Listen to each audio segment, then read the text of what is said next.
Ranum Metiu. Halo teman-teman semuanya. Ketemu lagi hari ini. Kita ngelanjutin podcast ke episode keempat berarti ya. Ya udah 4 episode gak kerasa ya. Iya, kerasa sih. Kita kerasa. Nah, malam hari ini kita mau ngobrol-ngobrol lagi, mau bincang-bincang lagi, ngelanjutin episode yang episode.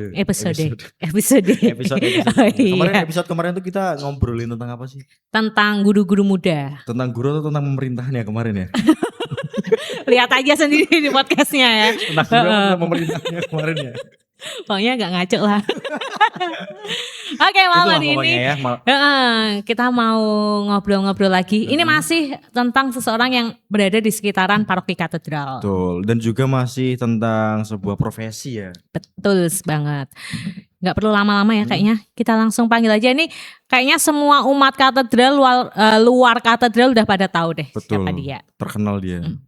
Ini dia, Pak Ahmad. Apa kabar Pak Ahmad? Baik. Luar biasa. Kok biasa loh? Kayak biasanya. Di depan kamera grogi saya.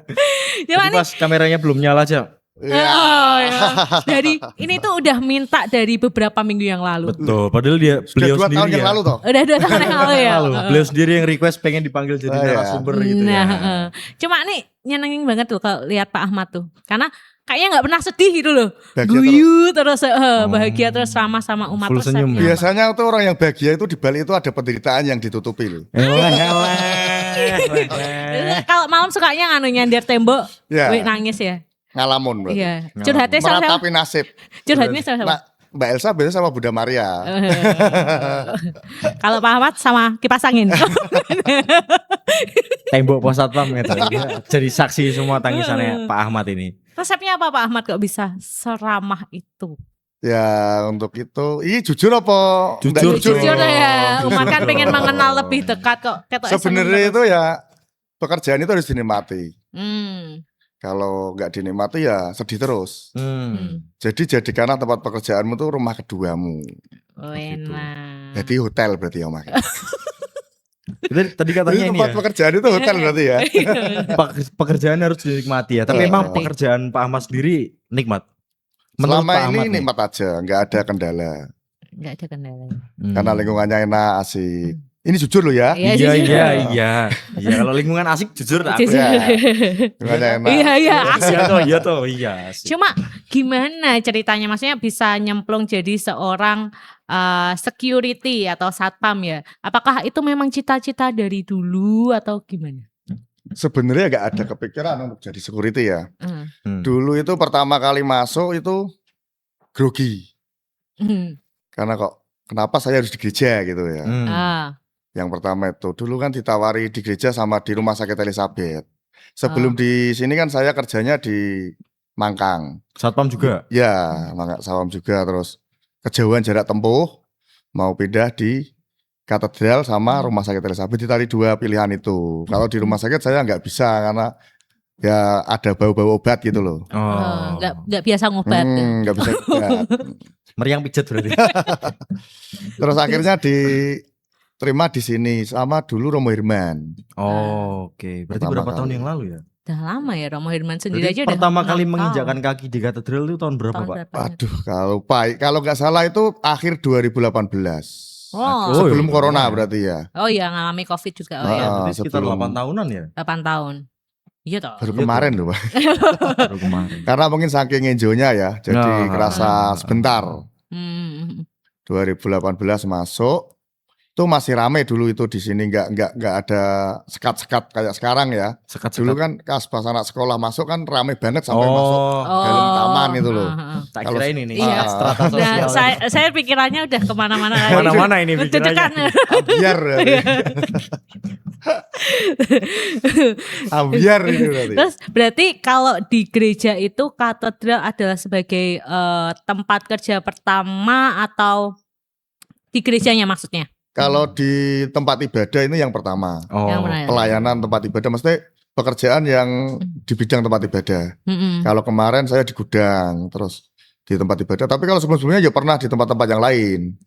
Tapi untuk di tempat ibadah itu baru pertama kali katedral ya. Tapi kan tadi sempat ngobrol tentang awalnya nggak ada kepikiran untuk jadi satpam. Bahkan untuk pertama kali menjadi satpam di gereja di tempat ibadah itu grogi. Terus apa Pak yang membuat Pak Ahmad ini merasa nyaman dengan pekerjaan sebagai seorang satpam di gereja selama 8 tahun ini? Apa yang membuat Pak Ahmad nyaman? Untuk awal pertama kali kenyamanan itu tidak ada. Karena apa, kita pepatah mengatakan dulu kan tak kenal maka tak sayang ya. Tak kenal maka tak pancal.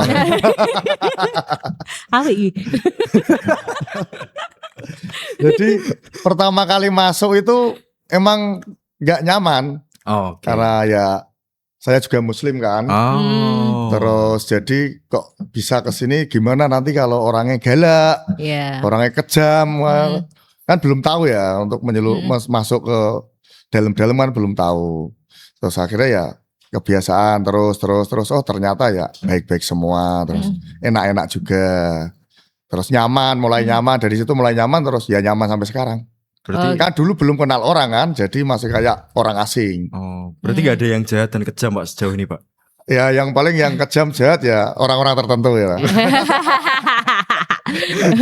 Enggak lah ya, mungkin karena belum saling kenal tadi makanya nggak sayang. Betul. Tak kenal maka tak pancal tadi ya. Masa sih? Iya, kadang udah sayang aja stop aja. Gitu ya. Pasrah tapi tak rela nanti itu. Oke, cuma kan security itu kan bukan pekerjaan yang mudah ya, menurut saya. Karena kan satu kerjanya shifting ya kan. Hari libur kadang yang lainnya piknik sama keluarga, tanggal merah ya terutama nggak libur, apalagi hari raya. Terus jam pola tidur itu berubah ya kan, tadinya karena shifting itu tadi harusnya malam tidur malah harus jaga. Walaupun sempat nyolong tidur nggak, manusiawi ngantuk. Tanggung jawabnya besar sekali. Betul. Gimana cara mengatasinya? Maksudnya mungkin di awal-awal pertama ya, kalau sekarang mungkin udah terbiasa ya, pola tubuh juga udah terbiasa. Tapi awal-awal pertama itu gimana cara menyiasatinya? Untuk pertama ya nggak nyaman ya tadi ya, karena pekerjaan semuanya itu pasti kan ada resikonya ya. Betul. Kalau security ya mungkin resikonya seperti itu yang Mbak Elsa katakan, sopir resikonya di jalan, terus apapun itu ada resikonya. Tinggal kita yang menikmatinya sendiri. Dengan karena kenyamanan banyak umat yang kadang baik, tapi kebanyakan di sini baik semua umatnya kok. Nggak ada yang anak-anak jahat. Ya anak-anak ada, yang nggak mandi juga ada. Masalah yang umatnya di sini. Saya tersinggung loh ini loh, jujur. Ini saya tersinggung. Soalnya kalau pas tugas nggak mandi itu juga ada itu sampai teman-temannya itu kan ya ada. Jadi umat-umat yang anak-anak juga ada. Tapi sini kan masih banyak, kan saya cerewet ya orangnya ya. Jadi makin banyak kenal orang itu semakin betah saya di sini. Iya loh. Gitu. Sampai jadi, kenal karakter yang penting umat. Intinya itu berhubungan sama orang banyak di sini itu. Kalau jadi pendiam ya nggak dapat teman ya nggak betah di sini. Betul. Kalau Pak Ahmad kan biasa kan grapiak orangnya ya, banyak omong, jadi temennya banyak, terus yang itu yang membuat saya betah di sini. Berarti emang harus pinter-pinter membawa diri dalam apapun dan dimanapun ya. Heran loh, saya maksudnya ya bukan heran sih, amazed gitu loh sama Pak Ahmad, karena hampir setiap umat tuh dia tahu namanya. Kadang belum tentu saya tuh tahu nama ini Bu siapa, Bu siapa. Itulah spesialnya satpam. Satu satpam bisa mengenal banyak orang, tapi banyak orang itu belum tentu kenal satu satpam. Coba Dika tahu 8 satpam siapa di katedral. Yang apa les? Closing yuk. Gampang. 8 satpam itu mungkin Mbak Elsa juga nggak kenal semua. Paling yang kenalnya mesti selain Pak Ahmad sama Mas Edo dulu. Pak Ahmad, Mas Edo, Pak Puji, Mas Yudi, terus Mas Widodo, Mas Harga, Mas Brian. Satu lagi siapa ya?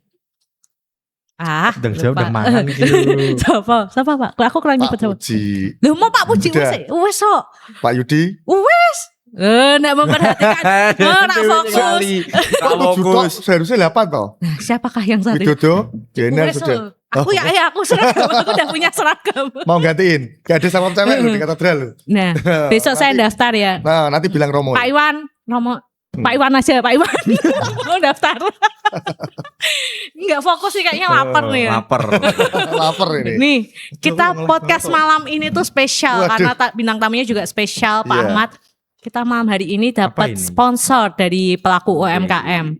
Ada ayam, bau ayam. Boleh bawa sini Andika? Boleh. Pak Ahmad boleh diambil. Boleh. Ini dari pelaku UMKM Kapok Randu Katedral Semarang. Itu emang asli dari katedral ya ini Betul. ya. Punyanya salah satu teman OMK kita juga, Stella. Ini punya ayam Hots nih. Ayam geprek.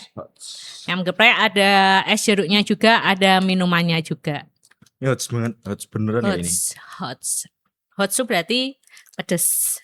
Oh. Seperti mulutnya tetangga. Terserah lah. Tapi dari tetangga. tadi itu baunya tuh semerbak banget loh ini. Komplit nih. Ada ayamnya, ada telur mata sapinya, telur ceplok ya bahasa kerennya, ada Ini apa ini? tahu kemul. Tahu kemul. Ini ada sambelnya, timun. Oh, lalapan, ada lalapannya. Ada lalapan, ada lalapo. Lalapo.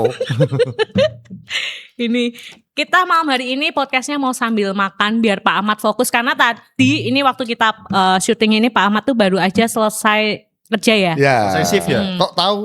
Tahu dong. Belum makan berarti saya. Iya, belum makan. Daripada nanti di tengah podcast semaput ya. Waduh, bahaya ya. Ya, kita sambil nyicip, sambil ngobrol ya Pak Ahmad ya. Oke, Boleh siap. sambil dimakan ya ini ya. Oh ya Pak Ahmad, tadi kan terkait pekerjaan yang shifting, nggak libur. Pernah nggak sih keluarga, terutama istri ya sama anak-anak tuh protes, papa kok nggak pernah Anak biasanya yang libur? protes. Anak. Terkadang anak itu menanyakan. Anak Pak Ahmad umur berapa tuh Pak? Yang pertama 10 tahun. Anak saya 3. 3. Yang kedua, ketiga kembar cewek cowok. Wih, Oh, kembali. enak yo, langsung Dua, tiga. Usianya 5 tahun. 5 tahunan. Yang kembar. Yang kembar. Biasanya anak cewek yang nanyain, Bapak kok nggak pulang, Bapak nggak pulang gitu. Terus biasanya Pak Ahmad gimana cara merayu mereka sampai mereka akhirnya sekarang udah ngerti atau masih protes Yang juga? masih kecil itu yang masih protes. Yang umur 5 tahun itu tadi ya, kembar itu tadi ya. Iya. Karena masih ini ya, masih pengen main kalau libur kayak gitu ya. Tapi Pak Ahmad itu tipe seorang bapak yang dekat dengan ketiga anaknya atau lebih ke cuek tapi perhatian Pak? Ya, lebih ke cuek tapi perhatian. Karena prinsip saya itu, saya nggak terlalu dekat sama anak itu. Yang pertama itu tadi, kalau ditinggal kerja nggak bisa lepas. Oh, malah kadang kepikiran juga sampai tempat kerja ya. Tapi kalau yang ninggal ibunya nggak bisa. Soalnya dia keletnya sama ibunya. Gitu. Kalau ditinggal saya pas kerja ya, bilang kerja sudah boleh. Takutnya kan kalau nggak bisa ditinggal itu loh Mas Dika. Gitu Kasihan mereka, tekanan batin nanti. Oh, iya. Inilah Bukannya nggak deket itu nggak sayang loh ya. Betul, Iya. betul. karena waktu ya, karena berjuang untuk mereka juga. Betul. Iya. Betul. Inilah nak Nasib, bapakmu, bapakmu yang bekerja keras nak Ini loh. demi sekolahmu. Nanti dikasih lagunya You Raise Me Up. Oke Pak Ahmad. Terus apa lagi Pak Ahmad punya selama bekerja di gereja nih, terutama ya di katedral, Ya. ada pengalaman yang berkesan gak sih dari Pak Ahmad selama melayani umat di sini? Yang berkesan itu ya kayak perasaan saya ya semuanya datar-datar aja, nggak ada yang berkesan. Cuma ada pernah salah satu kejadian itu dulu pas corona itu ya, itu sampai ada umat yang mau tidur di taman doa. Karena? Ya karena pas corona itu kan banyak kayak perusahaan-perusahaan jatuh. Karena pas corona itu kan kita kan tutup gerak kan. Jadi pas itu waktu itu ada kayak ibu itu punya usaha hotel sama restoran. Usahanya agak oleng ya berarti ya? Iya. Agak oleng. Oleng kapten. Jadi dia itu merasa di taman doa itu nyaman buat dia. Itu pas zamannya Romo Budi Wiandono. Romo Wihong ya? Romo Wihong. Itu tak suruh pulang itu nggak mau. Sampai jam 1 malam itu. Pertama, dulu kan belum ada jam batas kunjungan. Oh iya. Sekarang kan dipasang itu kan. Itu sejak Romo Seto itu. Pas dulu belum ada jam batas. Ya itu yang berkesan, kesan saya gini. Kenapa ya semua orang kalau sedang di titik nol baru ingat sama Tuhannya ya? Termasuk yang di sini nih. Sopoi. Tengah malam ke sini sudah saya tutup minta dibukain Mas Dika. Oh, ada orang. Ada orangnya. Siapa, Pak? Alah itu loh orangnya. Saya itu Nah itu loh itu. mau nemenin Pak Ahmad. Saya itu Aduh. tahu Pak Ahmad sendirian, kasihan ya udah. Aduh. Asam konangan. Nonton bojone loh. Kebanyakan seperti itu ya. Tapi itu emang hal yang wajar sih, karena kita meminta pertolongan itu sama Tuhan, jadi nggak sama manusia atau sama orang lain ya. Jadi kita punya keyakinan yang bisa bantu kita, diri kita sendiri sama Tuhan. Jadi termasuk itu kayak orang itu tadi ya wajar. Malam-malam buka ya wis lah, mungkin dia lagi kalut atau gimana ya. Tapi mungkin kita juga tidak tahu bagaimana kehidupan imannya di belakang sana. Iya. Tapi setidaknya dia sudah mengingat. Betul. Betul. Dia mengingat Tuhan. Betul. Ya mungkin dicoba terus aja biar ingat sama Tuhan ya. Jangan dong. Itu bagus, berarti di titik terendahnya dia masih ingat Tuhan, daripada tiba-tiba ini ke jembatan Cangar. Ya kan? Bahaya malahan. Itu kabar itu ya. Ya, itu kembali lagi yang tadi jam 1 belum pulang ya. Itu sampai 3 kali saya ingatkan, sudah malam ini Bu. Itu cewek. Padahal ya? Masuknya pakai mobil loh itu loh orang itu. Jadi kemungkinan itu ya menengah ke atas lah. Mobilnya Sienta, sampai apa saya? Mobilnya Sienta, Toyota Sienta, warnanya merah. Zaman awal-awal pembukaan corona itu di gereja kan masih terbatas. Terus itu akhirnya saya 1 kali, 2 kali saya tegur, tapi ya karena teguran saya harus halus, karena kalau nggak halus, kesinggung sedikit orang kayak gitu mesti sensitif ya. Terus akhirnya kok saya nyaman Pak di sini, digembok aja gerbangnya. Waduh, nanti kalau ada apa-apa katedral yang kena, bukan katedral saja, semuanya kena nanti. Saya juga kena. Ini ada gara-gara orang tidur di katedral meninggal lah, contohnya seperti itu kan. Nah itu nanti kena semua. Nah terus akhirnya saya coba matiin lampu dulu, tak tinggal. Saya ke Romo Budi, ternyata ruangan Romo Budi masih nyala. Jadi Romo Budi masih belum tidur kan. Terus saya matur sama Romo Budi, di Taman Doa itu ada umat yang dari tadi jam 10 itu nggak mau pulang, mau katanya nyaman di sini, mau tidur di sini. Terus Romo Budi, sudah saya suruh pulang nggak mau. Wah ya jangan Mas, nanti kalau ada apa-apa katedral yang kena. Terus ya udah Mas Samad kesana ada dulu, nanti tak samperin. Nah, akhirnya disamperi Romo Budi, terus diberkati Romo Budi, terus mau pulang. Oh berarti setelah diberkati itu beliau langsung mau pulang. Terus pulang. Kalau nggak diberkati Romo Budi ya masih saya yang kesusahan. Pak Ahmad yang berkati malah. Pak Ahmad yang diberkati. Begitu. Tapi setelah itu balik situ lagi enggak? Untuk baliknya selama ini sih nggak pernah kelihatan nih. Mobilnya juga nggak pernah kelihatan. Mungkin dia umat dari Jakarta ya, buka usaha di Semarang. Oh bisa jadi ya. Terus collab ya, karena corona itu kemarin kan dahsyat banget ya. Gereja aja sepi, nggak ada yang masuk itu kemarin. Apalagi di tempat-tempat usaha yang lain ya. Apalagi hotel gitu kan pasti sangat terdampak ya. Tempat ibadah aja sepi lah, gereja, masjid, semuanya sepi, apalagi yang lainnya lah. Gitu. Tapi lama sudah nggak kelihatan orangnya itu. Mungkin sudah kembali ke Jakarta ya. Atau sudah sukses lagi ya nggak tahu ya. Ya semoga ya. Jadi nggak lagi ke sini. Mungkin ke gereja yang lain yang lebih dekat mungkin kan. Dekat dengan tempat tinggalnya mungkin. Tapi kalau tadi kan Pak Ahmad kan menceritakan tentang hal yang menarik atau pengalaman berkesan. Tapi kalau dengan karyawan-karyawan di katedral sendiri, kayak tukang bersih-bersihnya atau kosternya, terus mungkin juga dengan anggota dewannya, dengan romo-romonya. Menurut Pak Ahmad bagaimana mereka semua? Ini jawab jujur enggak ini? Takutnya nanti kena pasal saya. Enggak lah. Jujur berarti ya? Jujur aja. Kalau sama karyawan sini, karena kita jarang bersinggungan ya, karena saya kerjanya di luar, karyawan di dalam. Jadi hubungannya ya baik-baik aja. Belum ya selama ini ya. Alhamdulillah belum ada konflik lah, maksudnya nggak ada selek-selek ada, karena memang dunia kita kerjanya di luar dan di dalam dunia kerja kita, jadi masih saling mengisi lah, karena masih sambungan, nggak ada konflik-konflik yang lain tuh. Tapi berarti sejauh ini hubungannya masih baik masih ya Pak? Baik.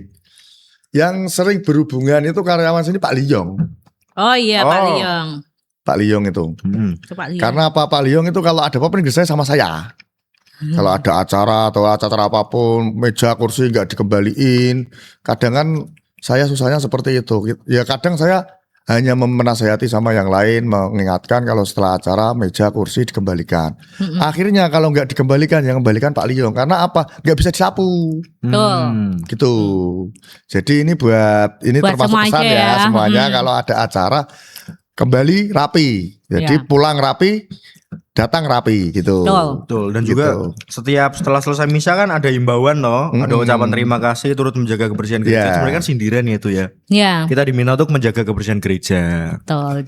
Tuh buat siapa aja, mau itu umat biasa, mau itu dewan, mau itu pengurus gereja ataupun siapa aja, setiap setelah ada acara ngambil meja di mana ya dikembalikan lagi. Ambil kursi di mana kembalikan lagi. Soalnya saya pernah tuh ya, Pak Liong itu juga istimewa loh. Jadi Pak Liong itu adalah tim kebersihannya katedral buat di luar ya, yang biasanya bawa sapu lidi panjang itu pernah loh beliau tuh ngangkat meja jadi ditumpuk jadi satu terus diangkat sendiri, itu luar biasa.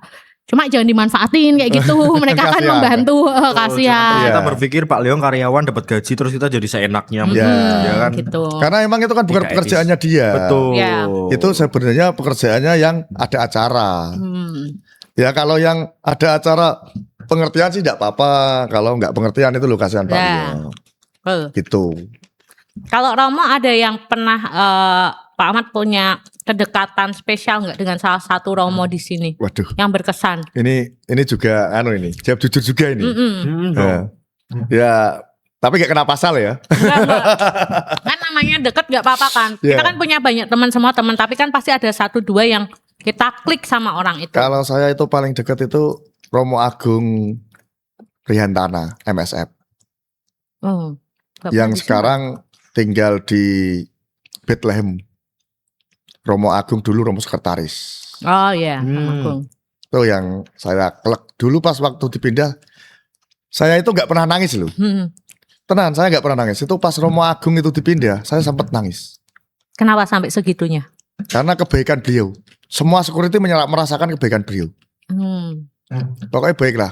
Pas ada acara dari manapun itu, makanan itu gak pernah masuk ke dalam kuskupan. Langsung berhenti di pos, ambil mas belakang, ambil.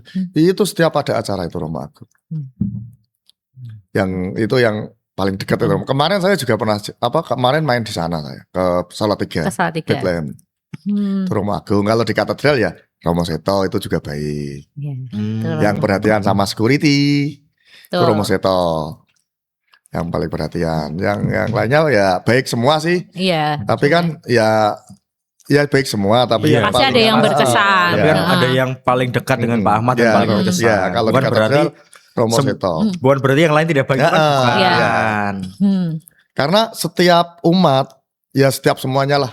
Kadang Mbak Elsa dekat sama Romo ini, saya nggak dekat. Saya dekat sama Romo ini, Mbak Elsa nggak dekat. Seperti itu, kecocokan masing-masing ya. Kapan terakhir ketemu sama Romo Agung? Ya kemarin tak samperin ke Salatiga. Romo Agung Priyan. Tapi beliau masih ingat dengan Pak Ahmad? Ya masih kontak-kontakan. Oh masih kontak-kontakan? Masih telepon-teleponan. Tahu Romo Agung lagi di mana sekarang? Karena saya nggak tahu siapa tanya maksudnya. Aduh. Oke, salam tuh buat Romo Agung. Ya, mungkin Romo nonton Agung. podcast ini. Romo Seto juga. Kemarin baru kesini ya Romo Seto ya. Ketemu saya. Oh pas nggak shift bareng. Hari Rabu ya kayaknya kemarin. Hari Rabu ya, hari Rabu. Pas ada Unio itu ya. Unio. Kemana nggak ketemu Pak Ahmad kemarin? Nggak ketemu, saya nggak jaga itu pas nggak jaga. Gitu. Oke, tadi kan berbicara tentang karyawan dan romo-romonya. Kalau umat sendiri ada nggak sih salah satu umat di gereja katedral atau mungkin kelompok, karena kan memang katedral ini gereja itu kan banyak kelompok-kelompok pelayanan juga. Kalau yang mungkin berkesan atau yang bisa jadi bestinya Pak Ahmad tuh ada nggak sih? Semuanya besti saya. Dari kelompok apapun ya, besti semua misdiner, UMK, ya. Komsos, ya. Semuanya besti semua. Sampai yang tua muda itu semua besti. Nggak ada yang besti karena sudah akrab, sudah lama ya, jadi besti semua gitu. Kalau yang menginspirasi, misalnya lihat nih salah satu sosok umat, ibu ini misalnya ibu-ibu ini udah tua tapi kok masih kayak gini ya. Bu Eni itu ya. Bu Eni itu yang menginspirasi. Kita yakin. Bu Eni. Biarpun sudah sepuh ya, tapi jiwa mudanya itu ikut acara semuanya itu. Ya mudah-mudahan diberi umur panjang ya. Amin. Udah 2 kali loh Bu Weni kesebut di podcast Bu pertama. Podcastnya Frater. Podcastnya Pak Ahmad. Apa perlu kita undang Bu Weni? Ya siap, undang. Tapi itu kan tadi kan umat yang apa ya, yang membuat berkesan gitu ya Pak. Tapi pernah gak sih ada pengalaman yang kurang mengenakan ya, semrawut banyak dengan umat gitu loh Pak? Banyak semrawut. Bukan dengan dalam satu kelompok khusus, tapi ya ternyata orangnya orang kebetulan itu aja gitu. Pernah gak Pak punya pengalaman yang kurang mengenakan? Ada.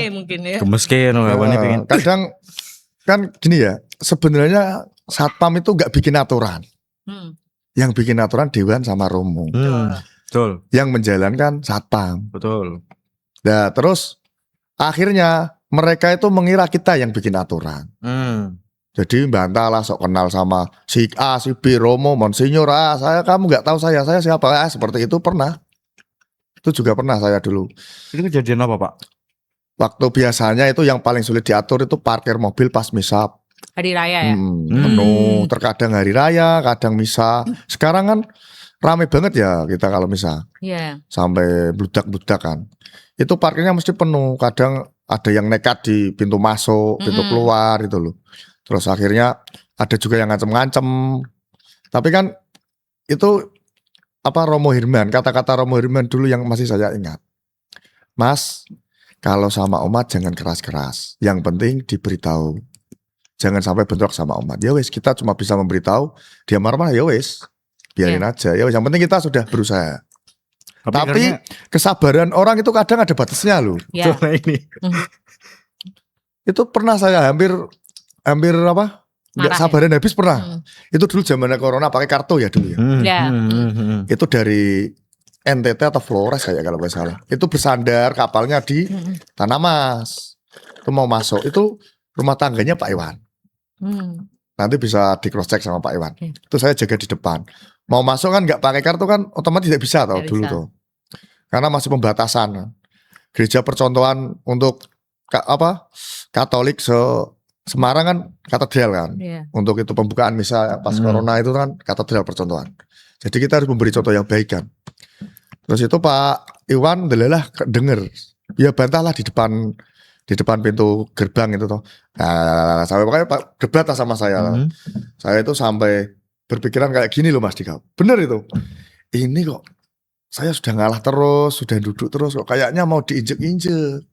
Terus saya kembali lagi, wah di dalam ada misa. Kalau saya ribut di sini gak enak sama yang di dalam.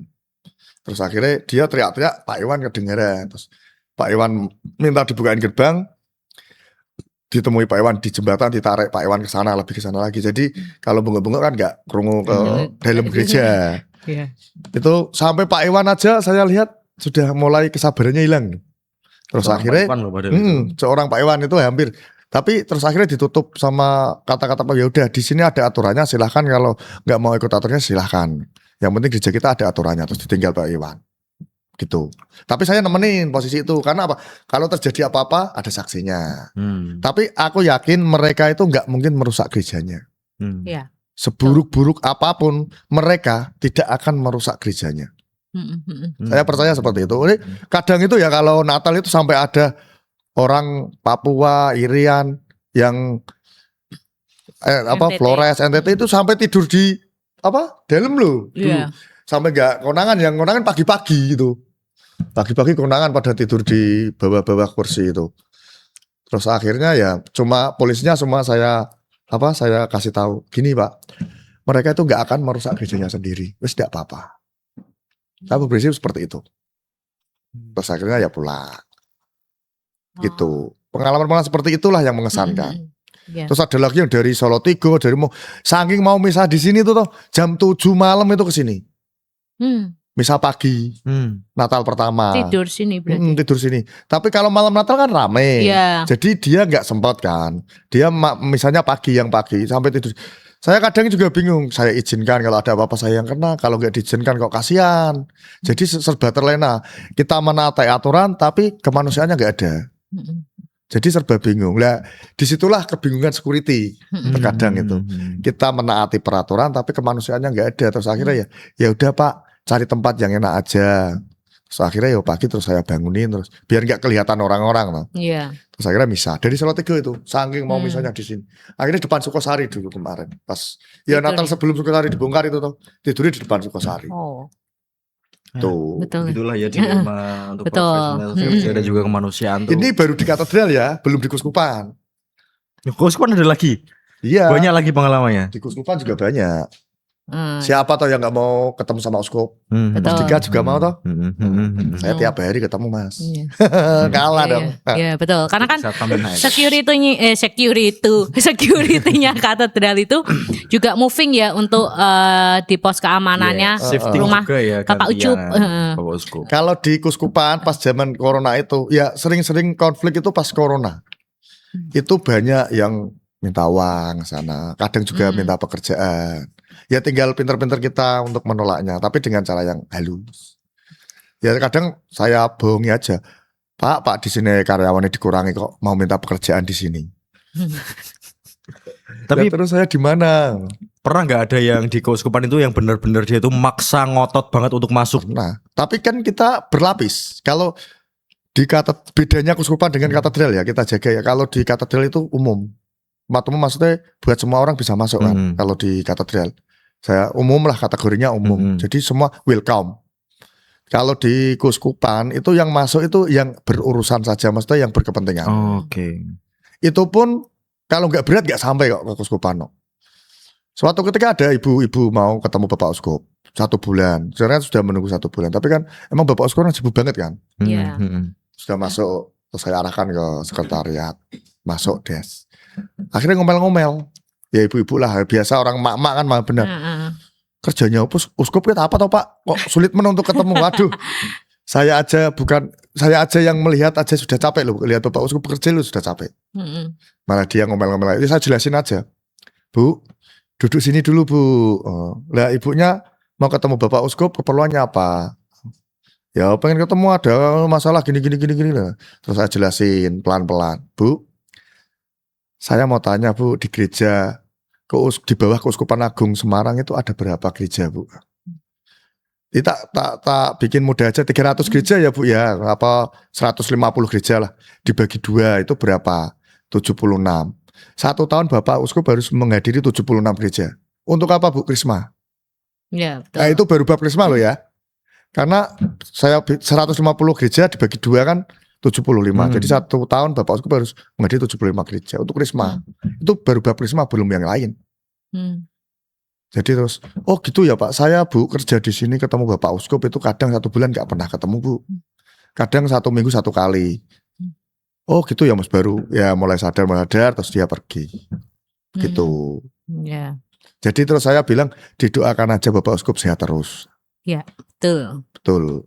Uskup itu berat tuh Mas Dika. Cita-cita jadi uskup. Keren loh, tapi loh Pak Ahmad loh bisa sampai segitunya bisa apa ya, mengerti tentang keadaan karena tuntutan kerja Mbak Elsa.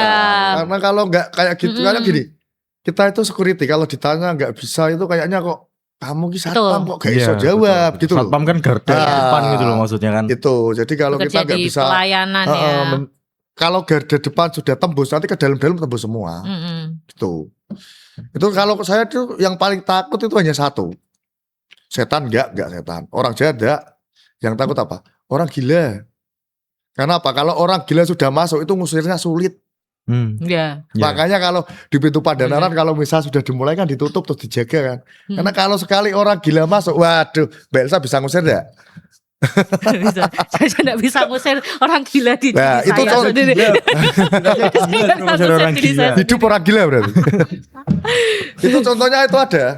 Mas Dika mungkin kenal ya Mas yang takut sama anjing itu. Oh, iya. Nah itu saya itu dulu pas itu dulu pas ada manten loh Mas. Ada manten itu loh. Tak suruh pergi karena apa, ngantainya sudah di depan dia malah tiduran di bawah pohon mauni. Gitu. Nah itu kalau ini sudah punya senjatanya kan tinggal Mas Dika tak telepon, Mas Dika ini tolong dikondisikan anjingnya bawa ke sini ya. Gitu karena kayak gitu ya, emang kayak gitu itu sulit-sulit gampang. Orang-orang kayak gitu. Betul. Karena kayak keterbelakang mental ya. Iya, susah kan. Yang paling susah ya seperti itu. Pas dulu pernah OBK juga ada misa OBK dulu ya. Tapi sekarang itu kayaknya sudah nggak lama nggak ada ya. Misa OBK. Misa OBK itu orang istimewa semua yang datang Mbak Elsa. Tadi sempat nyenggol horor sedikit. Emang pernah ada pengalaman horor apa Pak? Kalau horor gini, semua kan gini Mas. Di dunia itu ada makhluk gaib, makhluk nyata. Kalau kita kan makhluk nyata ya. Kalau makhluk gaib ya nggak kelihatan kan. Mesti ada, itu saya yakin ada. Tapi saya percaya makhluk-makhluk seperti itu kalau ada di gereja itu makhluk yang baik. Mungkin mau bertobat. Karena dulu belum bertobat, pas masa hidupnya mau bertobat. Saya percaya kalau di tempat ibadah mesti makhluknya baik-baik. Pernah diganggu enggak? Ada pengalaman? Diusilin? Enggak pernah ya? Enggak pernah. Kalau pengalaman apa? Lilin terbang sendiri. Enggak pernah gini. Ini pas acara kamu itu kayaknya dulu pas Yesus peragaan. Visualisasi. Yang tahun kapan? Pas Sukosari masih ada. Oh, yang masih ingat pakai peti enggak? Isi tahu ya. Tapi yang petinya kosong itu ya. Itu peti kosong ditaruh di lorong Sukosari. Karena kita setiap malam itu kontrol kunci-kunci sama gudang-gudang pintu-pintu belum digembok itu kan. Saya kontrol di Sukosari itu. Wah, dapeti saya jumbul itu. Pakai kain putih sisan. Waduh, sendirian jam 1 berani Mas Dika. Lorong Sukosari itu ada peti, kan nggak tahu saya jumbul. Tak pikir kok ono peti ning kene iki kanggo apa, tak pikir oh iya kemarin itu visualisasi Andika ya. Iki tersangkane Andika ini ya. Oh enggak dikembaliin kok ya dokoke ning lorong Sukosari ngono lho. Tapi takut lihat peti ini atau ada kejadian apa? Refleks kaget iya karena kata lho kok ada peti di sini itu kemarin kan nggak ada. Terus pas mau kan ditaruh di lorong Sukosari itu toh pas mau dibongkar. Kaget saya, kok ada peti di sini terus. Saya pikirin acara apa ini ya? Wah ini kayak tak pikir, wah Andika ini. Petinya loh iki lho panitiane iki soalnya. Iki panitiane. Nah contohnya seperti itu. Jadi pas acara-acara gak diberesin ya contohnya seperti itu. Peti gak ditempatkan lagi. Itu bukan gak diberesin, itu mau disewakan. Siapa tahu kan waktu itu rencananya OMK bikin funeral. Disewakan. Aduh, pinter alibi saya. Aduh. OMK buka jasa kematian siapa tahu. Oke. Nah contoh-contoh kecil seperti itu. Ada yang barang-barang ya gini kalau ada acara mesti barang-barang sepele mesti tertinggal. Banyak-banyak. Ya mungkin kita ya maklum lah kadang kita itu maklumnya gini. Mereka sudah capek ya Ra. Selain itu sebelum acara itu sudah wirawiri kesana kesini, tenaga pikiran. Jadi mungkin saya sama Pak Leo sama teman-teman yang beresi. Tapi selama ini kok semakin kesini kok terus manja. Kok kayak terus sengaja. Jadi kadang itu himbauan itu berlaku hanya berapa bulan toh. Akhirnya nanti kembali lagi gitu. Karena kita kan melayani umat banyak. Jadi ada yang tahu, ada yang enggak gitu. Ya contoh kunci aja kadang ke bawah orang kok. Kunci-kunci itu loh, Petrus, Paulus. Aku pernah rong kunci. Itu dulu ada Pelmas, anggota Pelmas. Saya nggak nyebutin namanya. Nanti kalau nonton saya malah malu sendiri itu. Anggota Pelmas. Ya itu sampai ke Karimun loh kuncinya loh. Saya tahu cerita itu. Sampai ke Karimun loh kuncinya. Saya tahu ceritanya. Itu siapa sih? Ruang obat kan. Jadi dulu nanti kalau saya mau nanti kalau pas Katedral Center sudah jadi kunci di pos sama di pos itu harus ditulis di buku. Yang ngembaliin juga harus yang pinjem. Biar menjadi tanggung jawab. Nanti saya kalau pas saya mau usul gitu. Usul aja Pak. Biar menjadi Face ID dong, biar keren. Karena apa nantinya itu di Katedral Center akan lebih canggih kuncinya. Aku yakin. Mesti pakai kartu atau pakai apa. Itu aku yakin mesti seperti itu nanti. Karena kan bangunan masa kini gak boleh gitu. Maksudnya tambah susah. Pinjam ruangan ini aja susah ya. Takutnya nyari ruangan. Takutnya kalau ke bawah itu loh, sampai kemana-mana, sampai ke Karimun, berenang, malah kuncinya piknik, sama merah atau piknik biajal. Oke, dicipin lagi Pak Ahmad. Oh ya. Enak banget nih. Entek aku. Sponsor enak banget soalnya ayam hot sini ya. Ini UMKM-nya usahanya Stella ya ayam hot. Teman kita ya UMK ya. Tuh, kalau misalkan penasaran rasanya gimana, boleh langsung pesan lewat GoFood. GoFood. Yes. Shopee Food juga ada. Judulnya Ayam Hots. Ayam Hots atau melalui nomor WA. Ya. Wah, boleh ini. Nomor WA-nya dicantumin di bawah ya. Buat anak istri boleh ya berarti ya? Boleh, anak istri tetangga boleh semua. Nanti tak pesenin semua nanti. Ya mending jangan istri tetangga aja. Waduh lah itu. Mesenin aku ya boleh. Oh boleh. Oke, enak banget ya. Enak banget.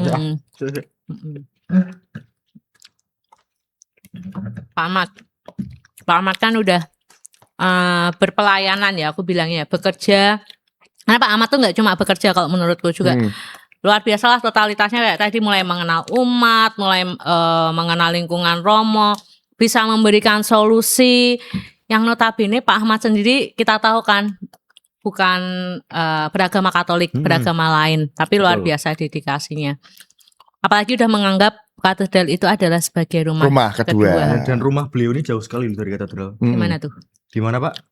Gubuk. Oh. Beliau Kabupaten Grobogan. Nah, luar biasa loh dedikasinya untuk katedral tuh 8 tahun itu nggak boleh disepelekan. Belum ada tuh. 7 tahun tuh. Jadi 2000. Ya kan jalan 8, belum clear. 8 tahunnya berarti belum clear. Tahun depan masih di sini ya. Ya mudah-mudahan. Kalau nggak masih di sini ya tak main ke sini enggak apa-apa. siap. Kalau malam kan rame toh. Siap. Pak Ahmad boleh nggak kasih sesuatu untuk katedral? Maksudnya pesan atau kesannya atau apa ya yang pengen disampaikan Pak Ahmad untuk kemajuan katedral? Betul. Kalau saya itu di katedral itu pengennya ya rame, ya. Gereja itu nggak mati lah. Jadi kalau bisa untuk anak-anak muda seperti kalian-kalian itu berkarya lah. Kayak kalau ada pas ada Natal bikin apa, dikumpulin anak-anak mudanya. Terus kalau Paskah bikin apa. Ya itu yang sulit. Karena apa dari dulu itu untuk ngumpulin anak muda katedral sendiri itu emang sulit. Ya kan? Pak ngerti banget apa? Kadang anak muda karena anak mudanya udah kumpul, fasilitasnya juga. Itu harus saling mendukung Mas Dika. Harus saling mendukung. Karena apa? Kalau OMK Komsos suatu paroki maju, gerejanya juga maju. Betul. Gitu. Luar biasa. Ya cuma pengennya ya kompak ada acara. Ini mulai ya termasuk mulai nganu lagi ya. Kalau kemarin ya. Kalau kemarin kan masih belum bisa. Ya mudah-mudahan kedepannya bisa bagus. Betul. Itu pun kalau nggak ada pendukungnya juga nggak bisa. Itu satu semua ya. Harus saling. Semua harus melengkapi. Nggak cuma kalian saja. Kalian bisa semangat, tapi yang mendorong nggak ada ya. Percuma. Itu intinya di paroki itu OMK dan Komsos. Kalau maju bikin acara kayak 17-an itu kan yang Komsos, OMK ya. Kalau nggak ada yang bergerak ya wes. Gitu. Yes. Betul. Ya semoga perkataan dari saudara muslim itu didengarkan ya. Tapi bener loh Pak Ahmad itu ya, saya sih yang sering, kalau kita kan seringnya ketemu bercanda ya, tidak seformal ini ya. Katanya ece-ecean. Nah kalau misalkan lagi mungkin aku lagi ngeordinir teman-teman yang antusias Pak Ahmad, ke acara apa meneki? Kami nggawe apa meneki? Jadi itu tuh juga sesuatu yang bikin kita yang bikin acara tuh kayak wah, disemangatin. Nah, betul. Kita tuh pingin juga kayak gitu. Ini nggak apa-apa ya kita nyempil dikit-dikit ya. Contohlah Pak Ahmad yang selalu menyemangati kita. Yang selalu excited dengan setiap kegiatan yang kita. Betul. Ya. Jadi kepedean ini. Biar kita juga semakin semangat. Karena bener omongannya Pak Ahmad juga bahwa gereja masa depan tuh siapa ya? OMK. Ya. Kalau OMK-nya maju ya maju. Nah, kalau misalkan OMK-nya sekarang saja tidak mendapatkan fasilitas, tidak mendapatkan dorongan, nanti di masa depan siapa yang mengurus gereja? Minimal disapa dulu lah ya. Disapa dan ditemani dulu lah. Nanti mengenai fasilitas bisalah kita bicarakan. Cengli lah. Karena orang muda tiba itu kreasinya di pikiran itu banyak. Ada yang talenta seperti Mas Dika itu sebagai MC atau sebagai musik itu kalau digabungin itu bagus semuanya itu. Saling kolaborasi ya. Maksudnya punya keunggulan kelebihan sendiri-sendiri. Ada juga yang nggak punya kelebihan tapi wong sregep. Betul, itu juga dibutuhkan ya. Sregep kuwi nomor 1 ya. Betul. Contohnya kayak kuwi. Ya wis kuwi pokoke. Tak ora wedine pol. Ngerti sing gue maksud. Sregep lho. Ya dik ya, sregep. Tugas sak durunge tegas ya nata. Nata kursi. Jangan disebut namanya ya. Ini di cap lo ya, nggak boleh lo ya. Ini nanti ditonton banyak orang. Takut kena pasal nanti ya. Iya betul banget. Oke, itu tadi pesannya dari Pak Ahmad ya, saling berkolaborasi. Kayak malam hari ini, enggak malam hari ini ya. Kayak yang sedang kita lakuin ini bikin podcast itu tuh kita saling kolaborasi. Ada yang pintar audio, ada yang pintar pengambilan gambar, editing, ada yang kreativitasnya main besok bikin apa itu kita juga saling kolaborasi. Kita nggak mungkin bisa kalau misalkan kita jalan sendiri terus ini sendiri nggak bisa. Semuanya butuh dukungan. Kalau ada yang aku kok nggak bisa apa-apa tapi pengen ikut gabung dulu aja. Siapa tahu nanti kan bisa saling belajar. Betul, lihat dulu ya, belajar dulu pelan-pelan. Betul, minimal bisa beli-beliin es teh. Yang antusias itu biasanya UMK dari luar paroki. Iya, kebanyakan UMK kita kan dari luar paroki semua kan. Iya.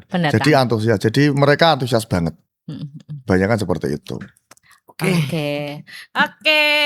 Tepuk tangan dulu. Luar biasa sekali malam hari ini. Menurutku masih kurang ya Pak Ahmad. Rasa ya. Karena luar biasa sekali ternyata setelah deep talk ya sama Mr. Ahmad ya. Bisa 2 jam pagi nanti. Nah, saya mewakili teman-teman, mewakili semua Pak Ahmad, ternyata seluar biasa itu. Betul. Terima kasih. Padahal kita awalnya cuma mengenal seorang Pak Ahmad ini cuma sebagai satpam ya, tapi ternyata di balik satpam itu beliau ini yang mengerti, benar-benar mengerti gereja gitulah ya. Hati seseorang, hatinya jadi. Tapi kalau satpam ditelateni katanya bisa jadi ini karyawan Kopdes. Koperasi desa. Ada. Menang aku menang Rakwani yuk. Aduh. Siap salah. Menang aku pokoknya. Teman-teman, terima kasih juga waktunya yang sudah menonton. Jangan lupa ya di YouTube-nya Ranum untuk di like, comment, and subscribe.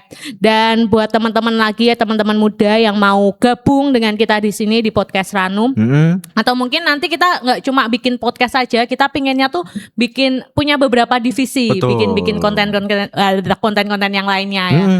Yang pengen gabung aja, boleh komen di YouTube-nya OMK Katedral atau kirim DM aja ke IG-nya Katedral Semarang. Ya, nanti kita follow up gitu. Oke, sekali lagi thank you Pak Ahmad. Pak Ahmad. Sehat selalu. Amin. Semoga semoga tetap di sini ya Pak ya. Jangan kemana-mana. Ya, siap. Oke, kita mau jargon bareng ya Pak Ahmad ya. Udah hafalkan dari kemarin soalnya udah ngapalin udah gini-gini. Udah excited dari 3 bulan lalu bahkan beliau ini. 2 tahun yang lalu tuh. 2 tahun yang lalu malahan ya. Iya dulu zaman ini waktu kita Ranum yang lama ya. Lama, 17 tahun itu. Menunggu aku kamu kan. 7 tahun. Aduh, 7 tahun. Oke, thank you teman-teman. Sampai jumpa di episode selanjutnya ya. Mau episode apa aja boleh request juga di kolom komentar. Betul. Yuk kita jargon bareng-bareng ya. Siap ya Pak Ahmad ya? Siap. Yuk siap. Tuh 2, 3. Ranum mati yuk. Dadah.